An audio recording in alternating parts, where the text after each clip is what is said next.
আজ করে নেব সম্পূর্ণ নিরামিষ আলু ফুলকপির তরকারি। ফুলকপি হালকা ভাপিয়ে নেব। ভাপিয়ে নিয়েছি, সরষের তেল গরম করে নেব। ভাপানো কপি ভেজে নিচ্ছি, আন্দাজ মতো লবণ দিব, হলুদ। ফুলকপি লাল করে ভেজে নিয়েছি, এবার তুলে নেব।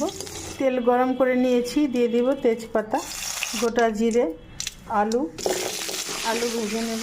দিয়ে দিব টমেটো কুচি, ভেজে নেব অল্প।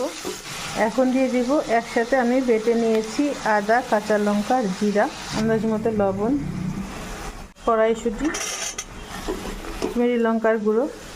রঙটা সুন্দর হওয়ার জন্য দিয়ে দেবো সামান্য চিনি। মশলা ভালো করে কষিয়ে নেব। কষানো হয়ে গিয়েছে, এবার দিয়ে দিব সামান্য গরম জল।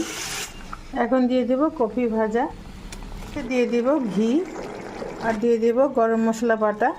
আলু কপির তরকারিটা হয়ে গিয়েছে। এইভাবে তোমরা তৈরি করে নাও আলু ফুলকপির তরকারি।